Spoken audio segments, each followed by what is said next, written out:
Everyone, कैसे हैं आप सभी बच्चे। तो आज की इस वीडियो में मैं आप सभी बच्चों को सेक पेपर में डिजिटल एजुकेशन और टॉपिक में आप सभी बच्चों को पढ़ा रहा था स्प्रेडशीट्स के बारे में, जहां पर ये हमारा लास्ट लेक्चर है, यानी बेसिकली लेक्चर नंबर 3 है, जहां पर ये पूरा टॉपिक आप सभी बच्चों का क्लियर हो जाएगा। इससे जुड़ा हुआ जो भी सवाल आपके पेपर में पूछा जाएगा वो कंप्लीट हो जाएगा। तो चलिए वीडियो को हम लोग शुरू करते हैं। वीडियो पसंद आए तो वीडियो को लाइक करें, चैनल पर अगर आप न्यू आए चैनल सब्सक्राइब करें, साथ में बेल आइकन पे क्लिक करें ताकि इसी प्रकार जब भी हमारा न्यू वीडियो आएगा सबसे पहले आपको अपडेट मिल जाएगा। बाकी कुछ पूछने के लिए आप हमसे फेसबुक इंस्टाग्राम पे जुड़ सकते हैं और टेलीग्राम पे जरूर जुड़ना है, क्योंकि कोई भी अगर अपडेट आता है यूनिवर्सिटी या कॉलेज के द्वारा वहां आपको शेयर किया जाएगा। और इससे पहले देखिए 2 वीडियोस अवेलेबल है, आप चैनल पे जाकर उन वीडियोस को देखिए, अपने एग्जाम की तैयारी करिए। ठीक है, पहला सवाल क्वेश्चन नंबर 31 नंबर पूछा हुआ है कि व्हाट हैपेंस, मतलब क्या होगा अगर when you delete a row in a spreadsheet, अगर आप किसी बेसिकली स्प्रेडशीट में मान लीजिए किसी रो को डिलीट कर दें तो क्या होगा, ये आपसे पूछा गया। पहला ऑप्शन है the data in the row shift to a new worksheet, मतलब जो भी डेटा मान लीजिए रो में था वो क्या अगला एक वर्कशीट में चला जाएगा डेटा। फिर the row below shift up to fill the space, जो रो रहेगा बेसिकली हमारे पास वो शिफ्ट अप हो जाएगा ताकि वो स्पेस को खाली कर सके। The entire seat is deleted, मतलब वो पूरा जो सीट रहेगा क्या वो डिलीट हो जाएगा। या फिर ऑप्शन नंबर डी हमारे पास है the row is hidden but remove, जो रो रहेगा बेसिकली वो छुप जाएगा लेकिन हमारे पास क्या रहेगा रिमूव नहीं होगा। ये पूछा गया। आप खुद बताओ इनमें से क्या लगता है कि अगर मान लीजिए किसी भी रो को आपने क्या किया स्प्रेडशीट डिलीट कर दिया, क्या हो सकता है। तो भैया जो रो रहेगा हमारे पास वो शिफ्ट अप हो जाएगा और जो खाली स्पेस रहेगा उसको भर दिया जाएगा हमारे पास। तो ऑप्शन नंबर क्या हो जाएगा, the row below shift up to the fill the space. Option number B क्या हो जाएगा, राइट आंसर हो जाएगा। तो क्वेश्चन नंबर 31 के लिए राइट आंसर क्या हो जाएगा, ऑप्शन नंबर बी। अगला सवाल है which of this is a common example of a data validation rule, इनमें से कौन सा एक सही स्टेटमेंट है, हमारे एग्जाम्पल है डेटा वैलिडेशन रूल के लिए हमारे बताना है। पहला ऑप्शन दिया हुआ है allow only dates in a specific format, जो भी डेट्स रहते हैं उसे स्पेसिफिक फॉर्मेट मतलब एक सही तरीके से लिखने पे ही वो उसे अप्लाई कर सकता है। हाँ भाई ये एकदम सही बात है। Restrict text alignment to a certain number of character, देखिए जो भी टेक्स्ट का लेंथ है उसको क्या करता है फिक्स रखता है कि सर्टेन कैरेक्टर का आप इस्तेमाल कर सकते हैं, इस चीज को ही प्रतिबंधित करता है। ये बात भी इसका क्या सही है।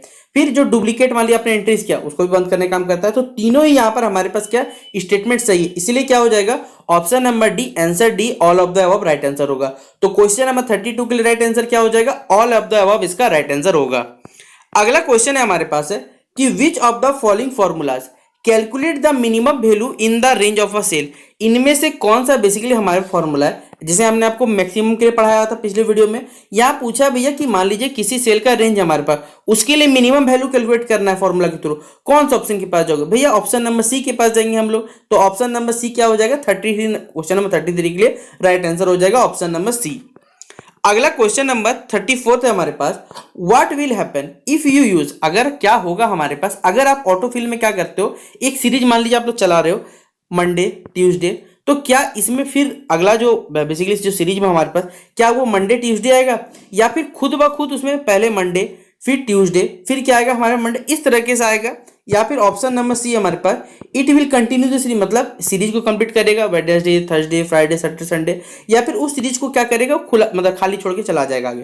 क्या हो सकता है हमारे पास, आप खुद बताओ। जो ऑटोमेटिक का मतलब क्या होता है कि कोई चीज को वो स्वतः ही मतलब खुद से भर सकता है। तो जब आपने मंडे और ट्यूसडे भर दिया तो ऑब्वियसली बात है बाकी जो भी हमारे दिन बच गए उनको वो सीरियल वाइज क्या करे अरेंज कर देगा। तो ऑप्शन नंबर सी क्या हो जाएगा, it will continue the series with Wednesday Thursday Friday Saturday and Sunday. तो ऑप्शन नंबर सी क्या हो जाएगा हमारे पास 34 नंबर के लिए राइट आंसर हो जाएगा। अगला सवाल है क्वेश्चन नंबर 35 पूछा हुआ है कि which database function counts the number of entries that meet specific criteria, हमारे पास पूछा हुआ है इनमें से कौन सा डेटाबेस का फंक्शन होता है जो कि क्या करता है, आपने मान लीजिए किसी भी बेसिकली आपने क्या किया कितने एंट्रीज किए कोई भी स्पेसिफिक क्राइटेरिया के लिए वो काउंट करता है। तो डी सम, डी काउंट, डी मिनिमम या डी एवरेज, तो कौन काउंट करेगा भैया, डी काउंट करेगा। तो क्वेश्चन नंबर 35 के लिए राइट आंसर क्या हो जाएगा, ऑप्शन नंबर बी इसका राइट आंसर होगा। अगला क्वेश्चन नंबर 36 पूछा हुआ है in page setup which option is used to ensure a spreadsheet fits on one printed page, page setup में बेसिकली हमारे पास किस ऑप्शन के थ्रू हम एंश्योर करते हैं मतलब आश्वासित रहते हैं कि जो स्प्रेडशीट रहेगा वो बेसिकली एक प्रिंटेड पेज में वो फिट हो जाएगा हमारे पास, पेज ओरिएंटेशन में या स्केल टू फिट में, प्रिंट एरिया पे या मार्जिन पे, ये किसका काम रहता है, कौन सा ऑप्शन रहता है, तो वो रहता है scale to fit. Option number क्या हो जाएगा, बी नंबर इसका राइट आंसर हो जाएगा। तो क्वेश्चन नंबर 36 का राइट आंसर क्या हो जाएगा बच्चों, बी नंबर इसका राइट आंसर होगा। अगला क्वेश्चन नंबर 37 पूछा हुआ है कि which tool is commonly used for what if analysis in spreadsheet. इनमें से बेसिकली हमारे पास कौन सा टूल है जिसका हम इस्तेमाल करते हैं व्हाट इफ एनालिसिस के लिए स्प्रेडशीट में, सॉल्वर का, गोल सीकर का या गोल सीक का, या डेटा टेबल्स का, या फिर इनमें से सारे के सारे ऑप्शन सही है हमारे पास। तो कौन सा टूल इस्तेमाल होता है व्हाट इफ एनालिसिस में? सॉल्वर भी होता है, गोल सीकर भी होता है, डेटा टेबल्स, तीनों ही सही है, इसलिए ऑप्शन नंबर डी क्या हो जाएगा? राइट आंसर होगा। तो क्वेश्चन नंबर 37 का राइट आंसर क्या हो जाएगा? Option number D. अगला क्वेश्चन नंबर 38 पूछा हुआ है कि which chart is ideal for comparing data across category. इनमें से कौन सा बेसिकली चार्ट है हमारे पास जो कंपेयरिंग करता है डेटा को अक्रॉस कैटेगरी के हिसाब से कंपेयर हेल्प करता है हमारे पास? Line chart, pie chart, bar chart या एरिया चार्ट। तो देखिए इनमें से कौन सा हमारे पास चार्ट है बेसिकली, आरेख जिसे हिंदी में कहते हैं, वो है बार चार्ट। ऑप्शन नंबर क्या हो जाएगा? C number. तो 38 के लिए राइट आंसर क्या हो जाएगा बच्चों? ऑप्शन नंबर सी इसका सही आंसर हो जाएगा। अगला क्वेश्चन नंबर 39 हमारे पास है कि how do you freeze the top row in most spreadsheet application. आप इनमें बताना है इनमें से कौन सा ऑप्शन है जिसके थ्रू बेसिकली क्या कर सकते हो? फ्रीज कर सकते हो टॉप रो को इन मोस्ट ऑफ द जो स्प्रेडशीट एप्लीकेशन, उसमें बताना है। तो क्या करोगे आप? सिलेक्ट क्या करोगे बेसिकली हमारे पास top row from the file menu. आप फाइल व्यू मेनू में जाके क्या फ्रीज टॉप रो पे सिलेक्ट करोगे, या आप क्या करोगे रो नंबर और पहले राइट क्लिक करोगे, राइट क्लिक करके रो नंबर पे जाओगे और वहां पर फ्रीज पे सिलेक्ट करोगे, या आप क्या करोगे टॉप रो टू द जो फ्रीज सेक्शन को ड्रैग करोगे या होम टैब पे जाओगे वहां पर जाकर फ्रीज पर सिलेक्ट करोगे। तो कौन सा ऑप्शन है हमारे पास कि अगर आपको मान लीजिए टॉप व्यू को क्या करना, फ्रीज करना है most of the spreadsheet application में, तो इसके लिए क्या आंसर हो जाएगा? वो होगा ऑप्शन नंबर ए। पहले सिलेक्ट करना है फ्रीज टॉप रो को, कहां से? व्यू मेन्यू से हमारे पास। तो ऑप्शन नंबर ए क्या हो जाएगा? 39 नंबर क्वेश्चन के लिए राइट आंसर हो जाएगा। क्वेश्चन नंबर 40 हमारे पास है कि what does sorting A to Z यहां पर on a text column do. Sorting A to Z हमारे पास बताना टेक्स्ट कॉलम क्या करता है? Sort the text in ascending alphabetical order. आप खुद बताना भैया ए टू जेड का मतलब क्या होता है? छोटे क्रम से लेकर या छोटी से बड़ी चीजों सजाता करने काम करता है ना। तो इस प्रकार का चीजों को हम असेंडिंग ऑर्डर ही बोलते हैं बेसिकली। तो आपका क्या करता है, जो भी टेक्स्ट है उसको क्या करता है सीरियल वाइज एक असेंडिंग ऑर्डर में क्या करता है, उसको अरेंज कर देता है। तो sort the text in English alphabetical order, option number A right answer होगा। तो क्वेश्चन नंबर 40 के लिए राइट आंसर क्या हो जाएगा हमारे पास? ऑप्शन नंबर ए। अगला क्वेश्चन नंबर 41 पूछा हुआ है यहाँ पर कि what is the easiest way to automatically adjust the width of a column to fit its content. इनमें से हमारे पास कौन सा ऑप्शन है या इजियर ऑप्शन है या इजियर तरीका है कि कोई भी चीज ऑटोमेटिकली मतलब स्वतः ही क्या कर जाएगा, जो किसी कॉलम के विथ को क्या कर सकता है, एडजस्ट कर सकता है, कंटेंट के हिसाब से खुद को फिट कर सकता है। ऑप्शन नंबर दिया हुआ mutually drag the column image, column image को आपको क्या करना, म्यूचुअली ड्रैग करना पड़ेगा, या ऑटो फिट ऑप्शन पर आप क्लिक करोगे। तो देखिए ऑब्वियसली बात है जब आप ऑटो फिट ऑप्शन पर क्लिक करोगे तो उसका जो कॉलम का विथ होगा वो खुद ब खुद क्या होगा, उसमें ऑटोमेटिक एडजस्ट कर जाता है। तो ऑप्शन नंबर क्या हो जाएगा? बी नंबर, क्वेश्चन नंबर 41 के लिए। अगला क्वेश्चन नंबर 42 नंबर पूछा हुआ हमसे कि what is the key difference between sorting and filtering.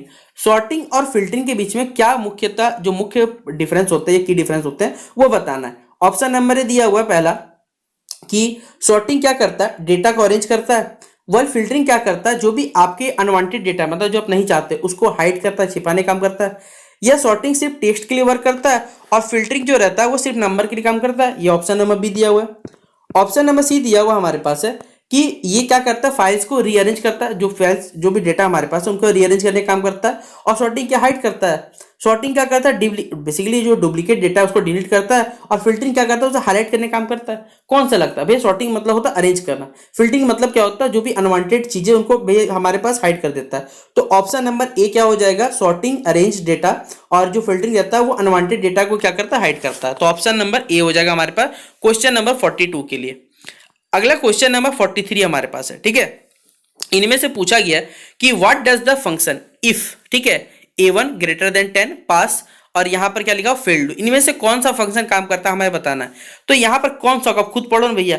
a1 क्या है, ग्रेटर देन 10 है, लेकिन ये डिस्प्ले कर सकता है कि अगर आप पर 10 से ज्यादा है तो आप पास और फेल क्या हो सकते, अकॉर्डिंगली हो सकते हो। तो ऑप्शन नंबर हमारे पास बी क्या हो जाएगा, राइट आंसर। तो क्वेश्चन नंबर 43 के लिए राइट आंसर क्या हो जाएगा, ऑप्शन नंबर बी। अगला सवाल है which of the following is not a feature of pivot tables. Pivot tables का इनमें से कौन सा फीचर नहीं है।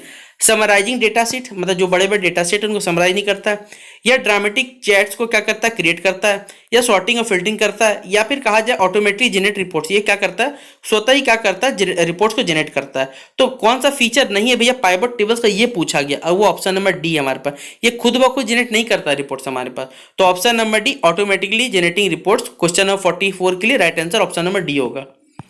क्वेश्चन नंबर 45 में पूछा हुआ है कि व्हाट हैपेंस, यानी क्या होगा हमारे पास, when invalid data is entered in a cell with data validation applied. अगर आपने क्या किया, मान लीजिए डेटा वैलिडेशन अप्लाई किया और आपने क्या किया, यहाँ पर इनवैलिड डेटा को किसी सेल में एंटर कर दिया, तो क्या हो सकता है। तो जो सेल हमारे पास बेसिकली, अगर आप कोई इनवैलिड करोगे, डेटा वैलिड काम ही होता है कि भाई जो गलत चीज़ है उसको क्या कर देना, हमारे पास उसको हटा देना।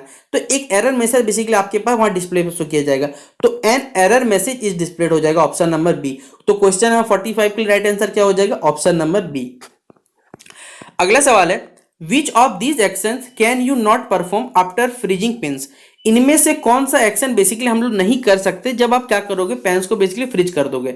Scroll through the unfrozen section, delete edit कर सकते हो फ्रोजन रोज और कॉलम को, ऑप्शन नंबर बी, या option number C unfreeze the panes कर सकते हो, या ऑप्शन नंबर डी हमारे पास delete the frozen rows and column. तो अगर आपने इसमें कौन सा नहीं कर सकते बताना है। अगर आप पेन्स को बेसिकली फ्रीज कर दोगे हमारे पास, तो फ्रोजन रोज को आप या कॉलम्स को डिलीट नहीं कर सकते, ये काम नहीं किया सकता। तो ऑप्शन नंबर क्या हो जाए, डी नंबर। तो क्वेश्चन नंबर 46 नंबर के लिए ऑप्शन नंबर डी इसका राइट आंसर होगा। अगला सवाल है, which of the following is an example of advance filter condition. इनमें से कौन सा एग्जाम्पल है हमारे पास एडवांस फिल्टर कंडीशन के लिए हमें बताना है। Filtering name that begins with A, मतलब जो भी फिल्टरिंग नेम्स होंगे वो कैपिटल लेटर ए से स्टार्ट होंगे, या डिस्प्लेइंग ओनली रोज, डिस्प्ले क्या करेंगे, सिर्फ आपको रोज शो करेंगे जो कि जिनका बेसिक सेल जो रहेगा 1000 से ज्यादा रहेगा, या डेटा को फिल्टर करेंगे किस स्पेसिफिक रेंज में, या सारे के सारे कथन सही है। तो एडवांस फिल्टर कंडीशन का बेसिकली काम ही होता है कि भैया जो भी मान लीजिए फिल्टरिंग करने काम करना है उसको पहले असेंडिंग या डिसेंडिंग सजा देंगे, यानी बेसिकली ए से स्टार्ट करेंगे, 1000 से ज्यादा दिखाएंगे, स्पेसिफिक रेंज में दिखाएंगे, ये सभी चीज सही है। तो ऑप्शन नंबर डी क्या हो जाएगा, राइट आंसर हो जाएगा। तो क्वेश्चन नंबर 47 राइट आंसर क्या हो जाएगा, option number D. Question number 48 हमारे पास है, which formula will round the value of cell A1 to 2 decimal places. इनमें से कौन सा बेसिकली हमारा फॉर्मूला है जो कि क्या करेगा, यहाँ पर वैल्यू ऑफ सेल को A1 टू 2 डेसिमल प्लेसेस कर सकता है। तो ऑप्शन नंबर ए भी ठीक है, राउंड अप A1 ठीक है, ये भी सही है, तो राउंड यहाँ भी सही हो जाएगा। तो ऑप्शन नंबर डी क्या हो जाएगा, राइट आंसर होगा। तो ऑल ऑफ द अबव इसका राइट आंसर क्वेश्चन नंबर 48 के लिए। फिर बोला गया कि when would you use a scatter plot in a spreadsheet. आप क्या कर सकते हो, इनमें से बताना है कि स्प्रेडशीट में जो स्कैटर प्लॉट होता है कब यूज करते हो। To show proportion of all, किसी मान लीजिए पूरे भाग का कुछ प्रोपोर्शन दिखाना रहेगा, या आपको एनालाइज बेसिकली आपको रिलेशनशिप का बेसिकली दो वेरिएबल्स के बीच में जो रिलेशनशिप है उनको एनालाइज करना है, या फिर to display time series data को डिस्प्ले करना है, या आपको क्या करना है, कैटेगरीज को कंपेयर करना है। तो कौन सा होगा जब हमारे पास स्प्रेडशीट में हम स्कैटर प्लॉट का यूज करते हैं। तो भैया हमारे पास जो दो वेरिएबल्स रहते हैं दोनों के बीच में जो रिलेशन रहता है उनको एनालाइज करने में हेल्प करता है हमारे पास। तो ऑप्शन नंबर क्या हो जाएगा, 49 के लिए बी नंबर राइट आंसर होगा।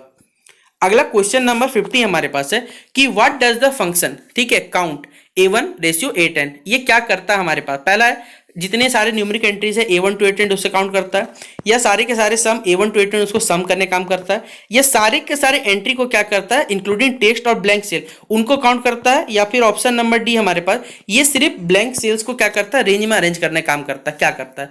तो ये जितने भी न्यूमेरिकल हमारे पास डेटा एंट्रीज होते हैं A1 टू A10 माफ करिएगा, उसको क्या करता है, काउंट करता है। तो ऑप्शन नंबर क्या हो जाएगा, ए नंबर इसका राइट आंसर होगा। तो क्वेश्चन नंबर 50 के लिए राइट आंसर क्या हो जाएगा, ऑप्शन नंबर इसका राइट आंसर हो जाएगा। इसके अलावा देखिए कुछ क्वेश्चन एकदम बेसिक सवाल पूछा जाएगा पेपर में आपका। जैसा पहला सवाल है यहाँ पर क्वेश्चन नंबर 50 तक वो VBI सवाल था, बेसिक क्वेश्चन है ये सर, देखिएगा जो स्प्रेडशीट में पूछा जाएगा एकदम यूनिवर्सिटी के द्वारा। In a spreadsheet letter are used to represent, letter क्या रिप्रेजेंट करता है, याद रखिएगा जो स्प्रेडशीट होता है उसमें जो लेटर्स होते हैं वो रिप्रेजेंट करते हैं कॉलम्स को। तो ऑप्शन नंबर क्या हो जाएगा, ए नंबर कॉलम्स इसका राइट आंसर होगा।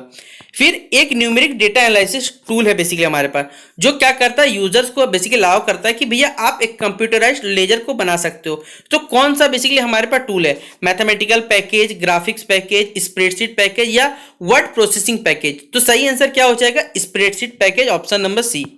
इनमें से कौन सा बेसिकली आपको पैटर्न्स को देखने में हेल्प करता है। भैया पैटर्न्स को देखने के लिए ऑब्वियसली बात है आप चार्ट्स का इस्तेमाल करोगे तो आपको एक अनुमान लगेगा कि हाँ इस प्रकार की चीजों को फॉलो कर रहा है। तो ऑप्शन नंबर क्या हो जाएगा, ए नंबर इसका सही आंसर होगा।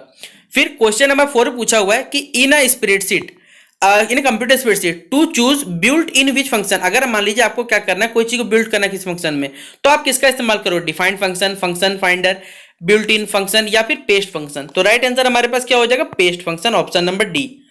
फिर क्वेश्चन नंबर 5 है in a computer spreadsheet tool used to construct formula is called. किसी भी कंप्यूटर स्प्रेडशीट में मान लीजिए कौन सा टूल है जो फॉर्मूला को क्या करता है, कंस्ट्रक्ट यानी उसका निर्माण करता है, हमें ये बताना है। Formula bar, filter, auditing tool bar या फॉर्मेट प्रिंटर। तो ये कौन करता है हमारे पास, फॉर्मूला बार करता है। इसलिए ऑप्शन नंबर क्या हो जाएगा, ए नंबर इसका राइट आंसर हो जाएगा। फिर मान लीजिए बाय डिफॉल्ट क्या करते हैं आप लोग, वर्कशीट। किसी भी एक्सेल वर्कबुक में कितने हमारे पास वर्कशीट में जो मौजूद होते हैं, 10, 4, 3 या इनमें से कोई भी नहीं। तो भैया टोटल 3 मौजूद होते हैं, याद रखिएगा, ऑप्शन नंबर सी। अगला है किसी भी कंप्यूटर स्प्रेडशीट में जो एब्सोल्यूट सेल रेफरेंस होते हैं उनको किस प्रकार से रेफरेंस मतलब इसे दर्शाया जाता है, रिप्रेजेंट किया जाता है। तो याद देखिएगा डॉलर, फिर बी, फिर डॉलर, फिर हमारे पास 3। ऑप्शन नंबर क्या हो जाएगा, बी नंबर राइट आंसर होगा। Computer spreadsheet cell that is highlighted. अगर मान लीजिए कोई कंप्यूटर स्प्रेडशीट है उसमें कोई चीज को हाईलाइटेड करना है हैवी बॉर्डर के साथ, ये क्या कहलाता है हमारे पास, active cell, cell containing a formula, locked cell या सेल। तो ये कहलाता है बच्चों बेसिकली हमारे पास active cell, option number A हो जाएगा।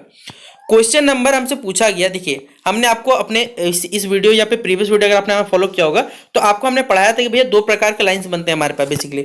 इस प्रकार के लाइंस को हम हॉरिजॉन्टल बोलते हैं और ये रोज कहलाते हैं, ठीक है। मतलब बेसिकली अगर जो लाइंस बेसिकली लिटी हुई रहती है उन्हें हम क्षैतिज रेखा या फिर हॉरिजॉन्टल लाइंस कहते हैं और उन्हें रोज कहते हैं, ठीक है। इस प्रकार लाइंस रोज कहलाते हैं। और ये जो वर्टिकल लाइंस होते हैं, ऊर्ध्वाधर रेखाएं, इनको हम कॉलम बोलते हैं। तो vertical dimension of a computer spreadsheet क्या कहलाएगा, ऑब्वियसली बात है रो, लेकिन हॉरिजॉन्टल पूछ देता तो हमारे पास रो कहलाता है, ठीक है। यहां पर बोला गया क्वेश्चन नंबर 10 और हमारा लास्ट क्वेश्चन है क्वेश्चन नंबर 30 के लिए कि in a computer spreadsheet block of cells is called. किसी कंप्यूटर स्प्रेडशीट में जो सेल्स के ब्लॉक होते हैं वो क्या कहलाते हैं, रेंज, कॉलम, वर्क बुक या फंक्शन। तो ये कहलाते हैं बेसिकली रेंज। तो ऑप्शन नंबर क्या हो जाएगा, ए नंबर राइट आंसर होगा। तो आप सही बच्चों का स्प्रेडशीट जो टॉपिक है ये पूरा कवर हो जाता है। यूनिट 1 आपका कवर हो गया। अब आप सही बच्चे आराम से इस टॉपिक को बार बार क्या कर रिवाइज कर ले, जिससे आपको एग्जाम में जब सवाल आएगा एक भी छूटने वाला नहीं रहेगा आपका। तो अच्छे से पढ़ लीजिएगा इस टॉपिक को। इसके बाद हमारा जो नेक्स्ट टॉपिक है जिसमें हम लोग ईमेल के बारे में पढ़ने वाले, जो social media e governance apps होते हैं उनके बारे में पढ़ने वाले, ये सारे के सारे टॉपिक आपको नेक्स्ट वीडियो में मिलेंगे हमारे। तो इस वीडियो को शेयर करें, चैनल पर अगर न्यू आया शेयर कर दीजिए इस वीडियो को। मिलते हैं नेक्स्ट वीडियो पे, तब तक के लिए जय हिंद, जय भारत।